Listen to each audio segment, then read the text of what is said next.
ครับini tu ne tu cukup mana loh, nona ka meselek kabe loh.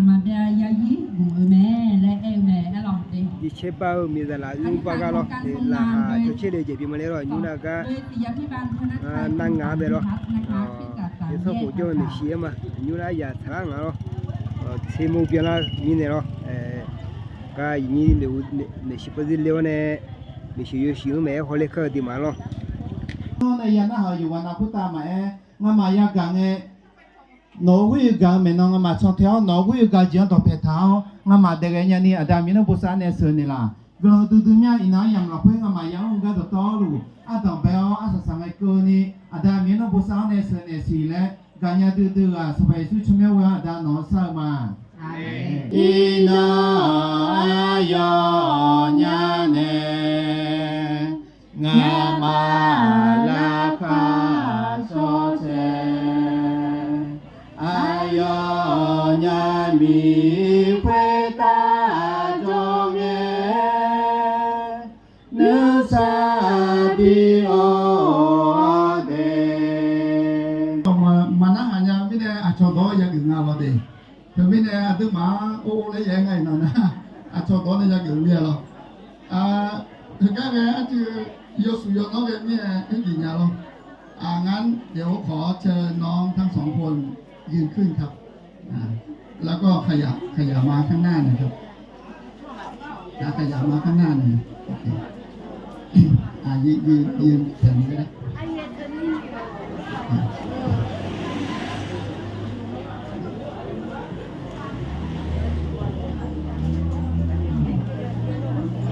ขอหันหน้าเข้าหากันโอเคครับอันนี้ก็ยกกุ้มแย่ของโมลังกันแล้วไงอันนี้ยกกุ้มแย่เลย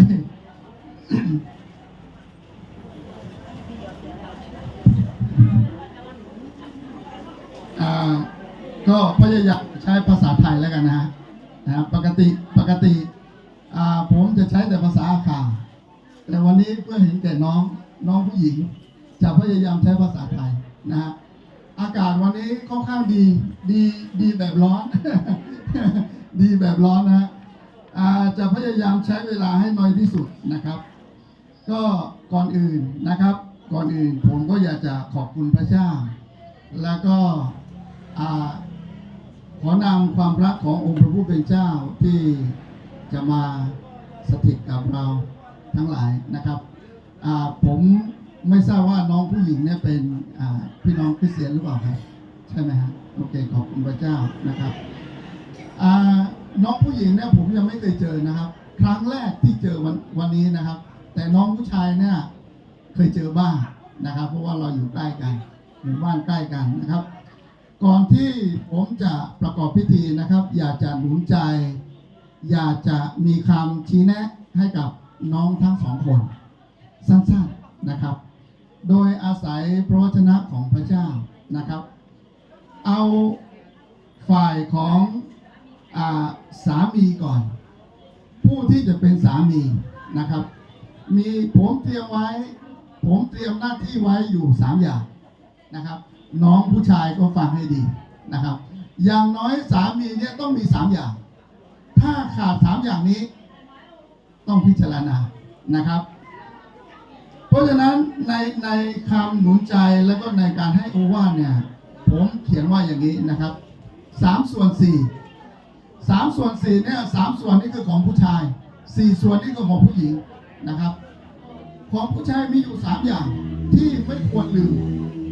อย่างแรกก็คือสามีจะทำหน้าที่เป็นสามีที่ดีของภรรยานะครับ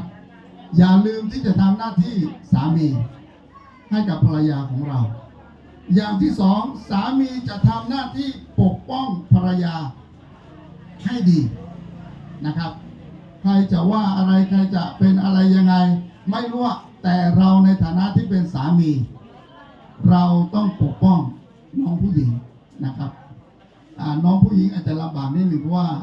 น้องผู้ชายตัวสูงถ้าบอกให้มองหน้ากันก็อาจจะต้องเงยหน้าขึ้นมองอาจจะลำบากนิดหนึ่งนะฮะวันนี้นะอย่างที่3คนที่เป็นสามี มีหน้าที่ในการจุนเจือเป็นช้างเท้าหน้า หาทรัพย์ภายนอกมาจุนเจือภายใน ก็หมายความว่าสามีต้องเป็นตัวหลักในการที่จะหาทรัพย์จะหาเงินทองเข้ามาใช้ในครอบครัวถามว่าผู้หญิงจะต้องมีไหมผู้หญิงก็อาจจะต้องมีนะครับไม่ใช่พอผมพูดอย่างนี้แล้วก็พอแต่งงานเสร็จไปอยู่ที่บ้านน้องผู้หญิงก็บอกเธอจำไม่ได้เลยวันนั้นอาจารย์บอกว่าให้เธอหาเงินไม่ใช่ผู้หญิงตีพุงนอนอยู่ที่บ้านเฉยๆก็คงไม่ใช่นะฮะอันนี้หน้าที่สามีนะครับพระวจนะของพระเจ้าก็บอกว่าอย่างนี้เอเฟซัสบทที่5ข้อ23บอกว่าเพราะว่าสามีเป็นศีรษะของภรรยาเหมือนพระคริสต์ทรงเป็นศีรษะของคริสตจักรซึ่งเป็นพระกายของพระองค์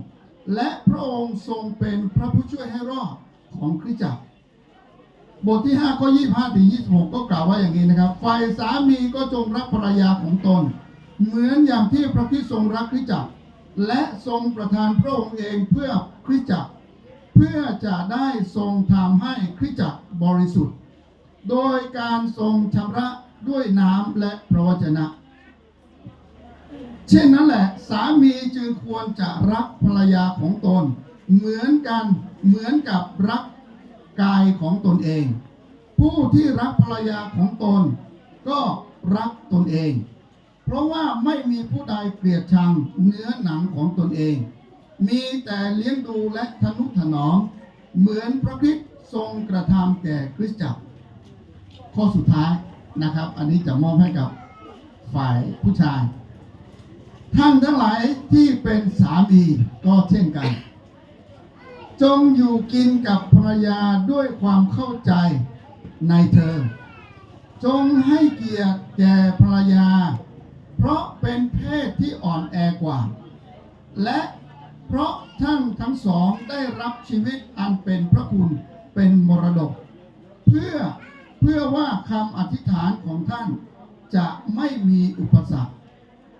ขัดขวางนี่คือหน้าที่ของสามีที่สามีจะต้องดูแลและปกป้องภรรยานะครับแต่ในทำนองเดียวกันภรรยาก็มีหน้าที่นะครับไม่ใช่ว่าไม่มีหน้าที่เพราะฉะนั้นของพระเจ้าบอกว่าให้สามีเนี่ยเป็นผู้ทนุถนอมภรรยาน้องตัวเล็กที่ผู้ชายต้องดูแลดีๆนะครับต้องดูแลน้องดีๆเพราะน้องตัวเล็กด้วยต้องดูแลอย่างทนุถนอมแต่วันนี้ดูเหมือนว่าน้องจะหนักมากนะน้องจะหนักมากเลยวันนี้ทรมานน้องมากนะอดทนนิดนึงนะครับไม่เป็นไรคราวนี้มาถึงหน้าที่ของผู้เป็นภรรยานะครับภรรยามีหน้าที่อยู่4อย่างน้อย4อย่างนะครับอย่างน้อย4อย่างอย่างแรกก็คือรับผิดชอบหน้าที่การงานหมายความว่าในการงานที่เราทำไม่ว่าจะเป็นภายในบ้านอะไรต่างๆก็อาจจะเป็นน้องผู้หญิงที่อาจจะต้องดูแลนะครับวันนี้เกลือหมดไหมผงชูรสหมดไหมหรือน้ำมันพืชหมดไหมผู้หญิงอาจจะต้องช่วยกันดูแลนะครับอย่างที่2รับผิดชอบหน้าที่เป็นแม่บ้านแม่ศรีเรือนอันนี้ก็แน่นอนอยู่แล้วนะครับ3รับผิดชอบดูแลพ่อแม่ของเราและของสามีอย่าลืมว่าการแต่งงานเนี่ยเป็นการประสานกันระหว่าง2ครอบครัวเพราะฉะนั้นไม่ว่าจะเป็นน้องผู้หญิงหรือไม่ว่าจะเป็นน้องผู้ชายเราต่างต้องให้การดูแลครอบครัวไม่ว่าจะเป็นฝั่งน้องผู้หญิงหรือไม่ว่าจะเป็นฝั่งน้องผู้ชายเราต้องช่วยกันดูแลทั้ง2คนนะครับอย่างที่4นะครับรับผิดชอบหน้าที่เป็นภรรยาที่ดีของสามีนะครับไม่ใช่สามีไปทำงานกลับมานะครับมาเจอหน้าภรรยาแทบจะไม่อยากเข้าบ้านหน้าบูดหน้าบึ้งหน้าเบี้ยวหน้าชากลับมาถึงก็ด่าสามีถ้าแบบนี้ก็ไม่ไหวนะครับน้องผู้หญิงต้องดูแลสามีจะเป็นที่รักของสามีนะครับเพราะวจนะของพระเจ้าก็บอกว่าอย่างนี้นะครับสำหรับน้องผู้หญิงปวดหัวมากให้ช่วยแก้ไขสถานการณ์แป๊บนึงก่อนช่วงนี้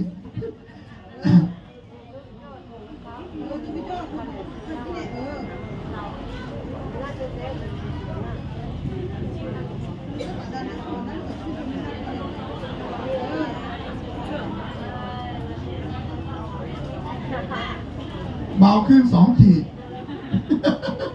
อันนี้เบาขึ้น2 ขีดนะครับวันนี้เห็นใจน้องผู้หญิงมากนะ ก็ไม่เป็นไรนะก็เพื่อความรักของเรา2 คนเราต้องอดทนนิดนึงนะครับโอเคในพระวจนะของพระเจ้าก็บอกว่าอย่างนี้นะครับสตรีเป็นอันมากทำอย่างดีเลิศแต่เธอเลิศยิ่งกว่าเขาทั้งหมดเสน่ห์เป็นของหลอกลวงและความงามก็เปล่าประโยชน์แต่สตรีที่ยำเกรงพระเจ้าสมควรได้รับการสรรเสริญไม่ว่าผู้หญิงจะดีแค่ไหนถ้าไม่มีพระเจ้าสตรีผู้นั้นก็จะดูไร้ค่าเพราะนั้นน้องผู้ชายก็ดูไว้ให้ดีว่าน้องหญิงภรรยาของเราเนี่ยรักเราด้วยแล้วก็เป็นคริสเตียนที่มีความเชื่อเข้มแข็งในพระเจ้าถ้าน้องผู้หญิงรักพระเจ้าได้ก็น้องผู้หญิงก็สามารถที่จะรักเราได้เวลาเดียวกันถ้าน้องผู้หญิงมีความรักต่อเราน้องผู้หญิงก็สามารถที่จะรักพระเจ้าได้เหมือนกันนะครับเพราะนั้นเองในพระวจนะของพระเจ้าก็สอนแล้วก็เตือนเราทั้ง2 คนตามนี้ที่จริงมีเยอะกว่านี้นะครับแต่เห็นใจน้องผมก็พยายามข้ามไปให้เยอะที่สุดนะฮะโอเคคราวนี้ผมอยากจะให้น้องทั้ง2 คนจับมือกันนะครับ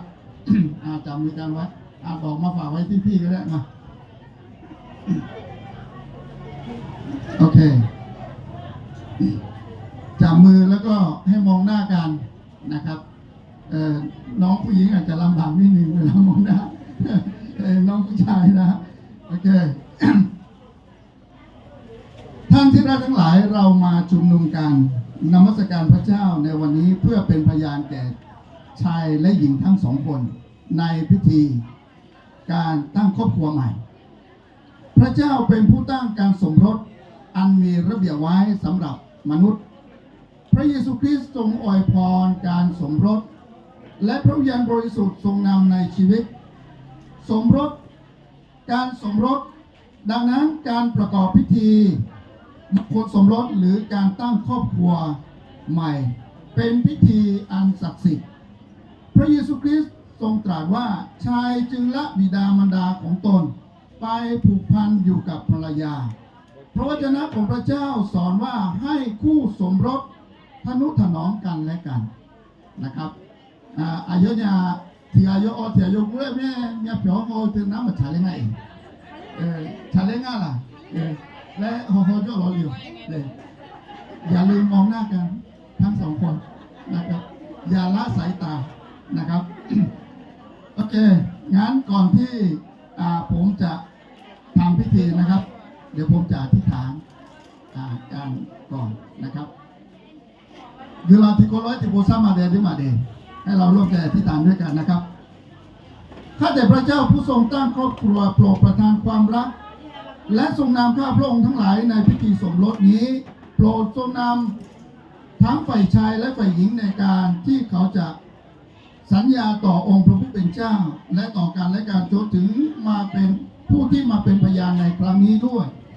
โปรดสอนให้เราทั้งหลายได้ต้อนรับและสนับสนุนครอบครัวใหม่ด้วยความชื่นชมยินดีเราจึงอธิษฐานในพระนามพระเยซูคริสต์เจ้าอาเมนโอเคครับ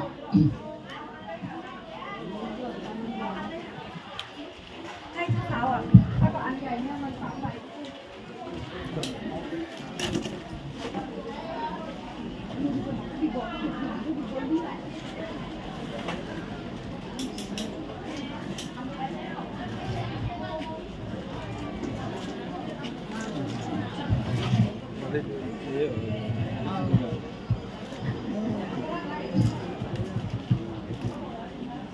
ผมในฐานะผู้ประกอบพิธี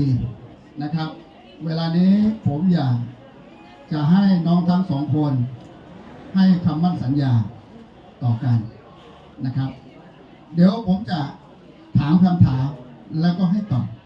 ก็พอแล้วนะครับทั้งฝ่ายชายและก็ฝ่ายหญิงนะครับผมจะถามฝ่ายชายก่อนนะครับ ท่านผู้เป็นฝ่ายชายและก็ฝ่ายหญิงเมื่อท่านทั้ง2 คนมีความตั้งใจที่จะร่วมชีวิตเป็นสามีภรรยาการตามพระประสงค์ขององค์พระผู้เป็นเจ้าท่านพร้อมที่จะสัญญาว่าจะเป็นสามีภรรยาที่ดีต่อกันเอาใจใส่เลี้ยงดูและช่วยเหลือซึ่งกันและกันด้วยความรัก จะร่วมทุกข์ร่วมสุขทนุถนอมความรักไว้ตามกฎแห่งการสมรสการตั้งครอบครัวซึ่งองค์พระผู้เป็นเจ้าทรงถือว่าเป็นสิ่งที่ประเสริฐและบริสุทธิ์ขอให้ท่านทั้งสองคนได้ให้คำมั่นสัญญาต่อองค์พระผู้เป็นเจ้าและต่อหน้าสักขีพยานทุกคนนายพงศธรเยลุ่งสัญญาและปฏิบัติปฏิญาณต่อองค์พระผู้เป็นเจ้าและต่อสุภาพชนในณที่นี้ว่าจะเต็มใจรับนางสาววรรณาถนอมรุ่งเรืองเป็นภรรยาไม่ว่าจะมั่งมียากจนหรือทุกข์หรือสุขเจ็บป่วยหรือสุขสบายจะรักใคร่จะเป็นสามีที่ดีและรักใคร่และสัตย์ซื่อต่อผู้เป็นภรรยาตลอดไปน้องภูสธรสัญญาเช่นนั้นไหมสัญญาครับอย่าล้ำแย่เองได้ยินไหมครับได้ยินนะชัดเจนนะครับน้องผู้หญิงนะครับ น้องวรรณาถนอมรุ่งเรืองสัญญาและปฏิบัติปฏิญาณต่อองค์พระผู้เป็นเจ้าและต่อสุภาพชนในที่นี้ว่าจะเต็มใจรับนายภูสธรเยลุ่งเป็นสามีของเจ้าไม่ว่าจะมั่งมียากจนหรือสุขหรือทุกข์เจ็บป่วยหรือสุขสบายเจ้าจะเป็นภรรยาที่รักใคร่และสัตย์ซื่อต่อผู้เป็นสามีเจ้าสัญญาเช่นนั้นไหมสัญญาค่ะสัญญาค่ะได้ยินไหมครับไม่ได้ยินพวกเราได้ยินไหมครับได้ยินแล้วนะโอเคผมอาจจะไม่ดีก็ได้ผมไม่ได้ยินนะโอเคน้องผู้หญิงกับน้องผู้ชายก็ตกลงเรียบร้อยแล้วนะครับ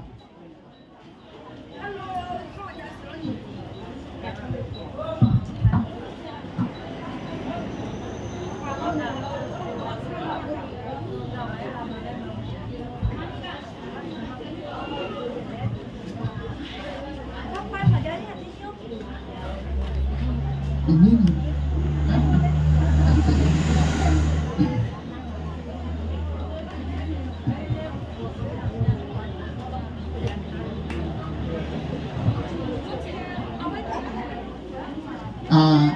พี่น้องที่รักทั้งหลายครับวันนี้น้องผู้ชายแล้วก็น้องผู้หญิงก็มีแหวนนะครับที่จะแทนความรักให้ซึ่งกันและกันนะครับแหวนทองคำบริสุทธิ์วงนี้นะครับเป็นเครื่องหมายแห่งความรักและคำสัญญาแสดงว่าท่านทั้งสองคนจะรักซึ่งกันและกันจะรักษาและทนุถนอมด้วยความรักที่มีต่อกันอย่างบริสุทธิ์ใจนะครับแหวนไม่มีจุดเริ่มต้นและไม่มีที่สิ้นสุดนะครับเชื่อแน่นอนว่าน้องทั้งสองคนความรักของทั้งสองคนก็จะไม่มีวันสิ้นสุดนอกจากความตายเท่านั้นที่จะพลาดจากกันได้นะครับเวลานี้นะครับก่อนที่น้องผู้ชายนะครับจะมอบให้น้องผู้หญิงอยากจะให้น้องผู้ชายกล่าวความรู้สึกนิดนึงนะครับว่ามีความรู้สึกยังไงกับน้องผู้หญิงบ้างนะครับเมื่อสวมแหวนเสร็จแล้วอยากจะให้น้องผู้ชายแสดงความรักให้เราเห็นนิดนึงนะครับ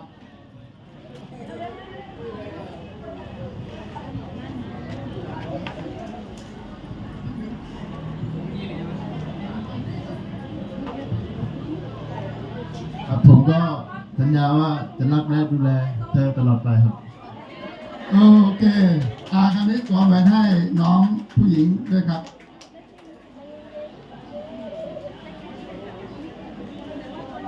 แสดงความรักนิดนึงครับ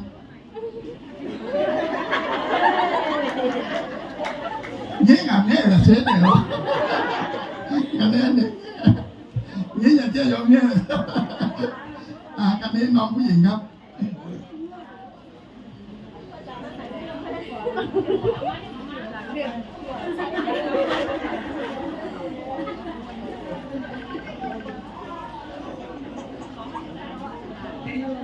หนูก็สัญญาว่าจะรัก ก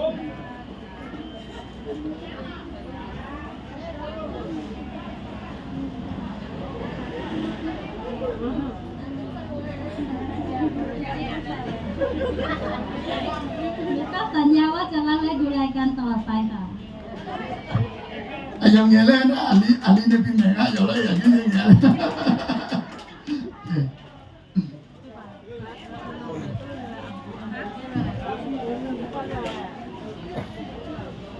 โอเค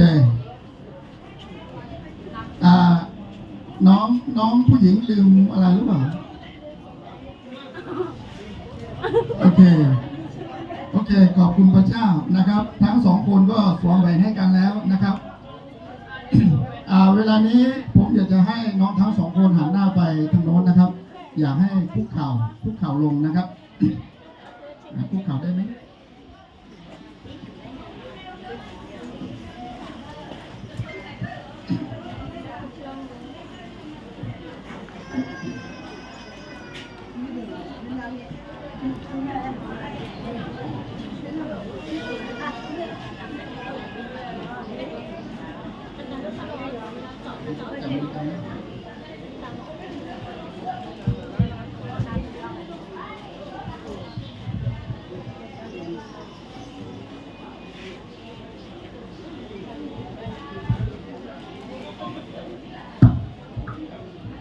เดี๋ยวผมจะอธิษฐานเผื่อน้องทั้งสองคนนะครับข้าแต่องค์พระผู้เป็นเจ้าของชีวิตของข้าพระองค์ทั้งหลายข้าแต่พระเจ้าและของชายทั้งสองคนนี้โปรดประทานกำลังใจให้แก่ทั้งชายและหญิงให้สามารถที่จะรักษาและปฏิบัติตามคำสัญญาและคำปฏิญาณ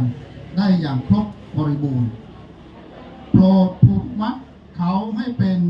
น้ำหนึ่งใจเดียวกันตลอดชีวิตด้วยความรักมั่นคงขององค์พระผู้เป็นเจ้าโปรดอวยพรแก่เขาให้ประสบความสุขความเจริญในการดำเนินชีวิตครอบครัวและในหน้าที่การงานโปรดประทับอยู่เบื้องหน้าของเขาเพื่อเป็นประทีปส่องทางโปรดสถิตอยู่เบื้องซ้ายเบื้องขวาเพื่อจะประคับประคองให้ครอบครัวของเขาจะไม่ล้มลงเมื่อต้องเผชิญกับอุปสรรคปัญหามรสุมชีวิตและวิกฤตการณ์ต่างๆโปรดสถิตล้อมรอบเขาและปกป้องคุ้มครองให้ปลอดภัยโปรดสถิตภายในชีวิตของเขาเพื่อจะมีชีวิตที่ดีในองค์พระผู้เป็นเจ้าขอพระเจ้าได้ทรงโปรดอารักขาและอุปถัมภ์ชีวิตของเขาไว้ตั้งแต่วันนี้พรุ่งนี้และตลอดไปเป็นนิจในพระนามพระเยซูคริสต์เจ้าอาเมนครับขึ้นครับ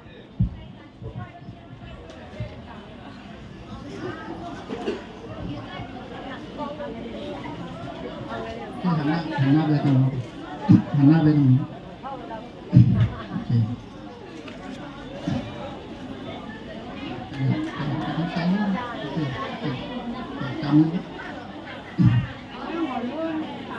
ท่านผู้มีเกียรติที่เคารพในพระนามขององค์พระผู้เป็นเจ้าข้าพเจ้าผู้ประกอบพิธีขอประกาศว่านับตั้งแต่วันนี้เป็นต้นไปฝ่ายชายนายภูสธรเยลุ่มและฝ่ายหญิงนางสาววรรณาถนอมรุ่งเรือง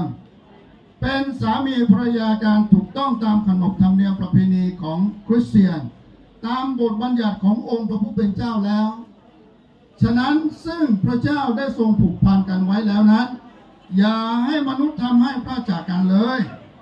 ข้าพเจ้าขอแนะนำครอบครัวใหม่คือ